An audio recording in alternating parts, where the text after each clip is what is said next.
10조의 4이랑 4호의 정당한 사유라고 하는 부분 봅시다.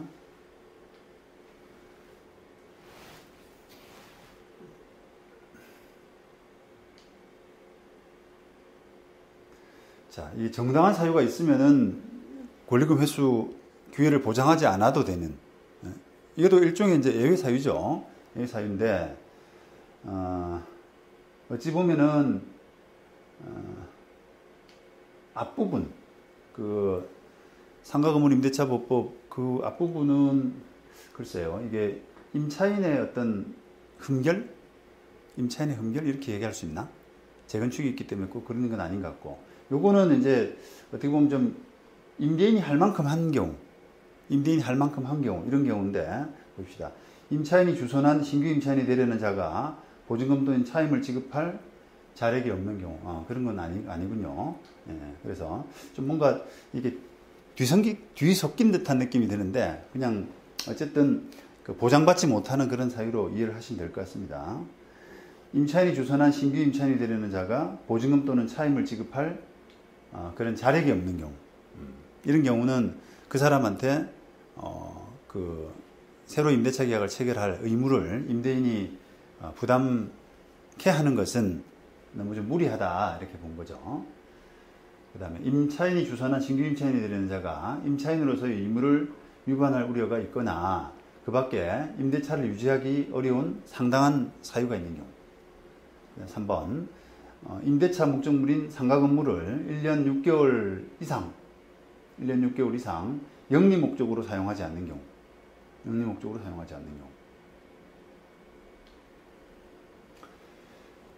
자, 요 부분 3호가 굉장히 문제가 많이 되는데요. 이것도 대전지방법원 2017년 사례인데, 임대인이 임차인 상대로 비워줘라. 그 다음에 임차인이 반대로 권리금 회수 방해했으니까 손해배상해줘라, 이렇게 간소를 제기한 케이스입니다. 여기 따라서 임대인은 이 사건 그 상가에서 자신이 직접 이 사건 점포를 사용하고자 하는 것이다 라고 주장한다. 이거는 법률조항 2항 제3호의 정당화 사유, 이게 이제 요거예요. 요거 1년 6개월 이상 영리 목적으로 사용하지 않는다. 그러니까 이제 주장을 정확히 못하고 어설프게 했는데, 그 법원이 해석을 요 3호를 주장하는 것으로 그냥 선회해서 그렇게 판단을 했는데요. 내가 직접 사용하고자 하는 것이다 라고 하는 것이 요 법 규정에 적용된다라는 뜻으로 해석을 한다고 하더라도, 이거는 상가 건물을 비영리 목적으로 사용하고자 하는 경우에만 해당되는 거예요. 비영리 목적으로. 그래서 직접 쓴다, 내가 직접 사용하겠다라고 하는 부분이 꼭 비영리 목적이라고 하는 부분하고 직결되는 건 아니잖아요. 그래서 직결될 수는 없거든요. 예를 들면 커피숍에 임차를 하다가 내가 그거를 뭐 내 사무실로 쓰겠다, 내가 직접 쓰겠다, 이렇게 하는 것이 비영리 목적으로 쓴다고 하기는 어렵거든요, 그게. 그래서 이 영리 목적으로 사용하지 않는다라고 하는 그런 경우가, 영리 목적으로 사용하지 않는 경우를 조금 이렇게 임대인 입장에서 엄격하게 해석을 하면은 그냥 비워두는 것과 마찬가지라고 보시면 됩니다. 비워두는 것과. 그냥 참고로서 자기 짐으로서 그냥 해놓고 비워두는 정도까지는 돼야 될 것 같아요. 자기가 직접 거기서 영업을 한다거나 그렇게 해서는 안 되는 것이고, 그리고 어쨌든 거기에 좀 이렇게 다른 목적으로 이용할 때도 그게 이 비영리 목적으로 되는 것인지 하는 부분을 좀 단정하기 어렵기 때문에 그냥 좀 안전하게 해석을 하게 되면 조금 거의 비워두는 정도의 버금가는 정도는 돼야 될 것이다, 그렇게 봅니다. 자, 이게 자, 권리금 회수 청구권이 임대인 입장에서는 상당히 이제 뭔가 불만이 많아요, 이게.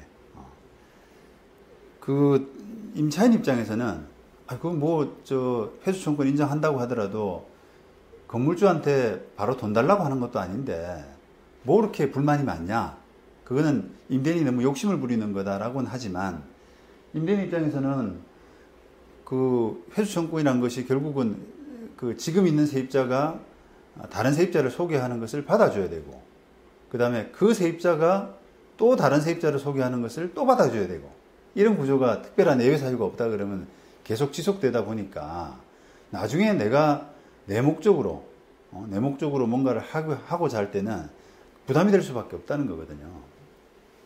그래서 소위 말하는 그 임대인의 어떤 자기 결정권, 임대인이 건물을 어떻게 사용할 것이냐, 내가 직접 사용할 것이냐, 세를 줄 것이냐, 또는 세를 준다면 어떤 세입자를 내가 택할 것이냐라고 하는 자기 결정권이라고 하는 측면에 본다면 이게 상당히 이제 문제점이 있기 때문에 이 부분에 좀 예외를 인정해 줄 필요가 있다라는 측면에서 이게 1년 6개월간 비영리 목적 사용, 비영리 목적 활용, 이 부분을 이제 예외를 둔 겁니다.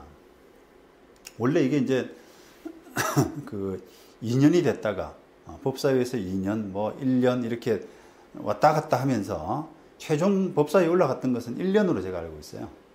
1년으로.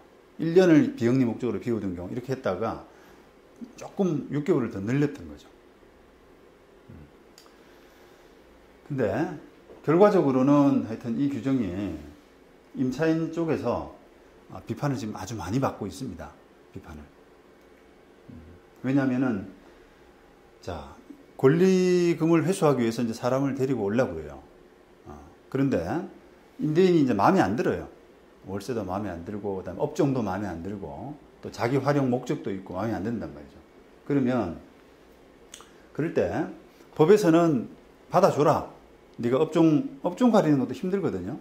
네가 업종이 마음에 안 든다고 그래서 사람을 안 받아주기는 법 해석상으로 어렵기 때문에 받아줘라 라고 하고 있는데, 임대인이 이제 어떻게 보면 그 협상 카드로 내밀 수 있는 게 바로 요거거든요. 1년 6개월간 비영리 목적 사용이다. 내가 좀 손해면 손해지, 손해면 손해지, 이게 1년 6개월간 그냥 비워두겠다 라고 해버리면 임차인 입장에서는 그냥 그 권리금 자체를 다 날릴 수가 있지 않습니까? 임대인이 만약에 조금 이렇게 그 임대인이 손해보는 방향이라도, 금전적으로 손해보는 방향이라도 감정적으로 차라리 다른 사람 받아들일 바에는 내가 1년 6개월 비워두겠다 이렇게 나와버리면 임차인 입장에서는 큰 손해거든요. 그러다 보니까 이 규정을 근거로 해서 어떤 약간의 협상이 이루어지는 겁니다. 협상이. 결국은 뭐 업종의 조정, 임대인이 원하는 업종을 좀 맞추고, 그 다음에 월 차임, 이런 것도 좀 임대인에 맞춰서 좀 조정하고, 이런 식으로 임대인의 의사가 관철될 수 있는 그런 약간 수단으로 결과적으로는 활용되는 경우가 많아요.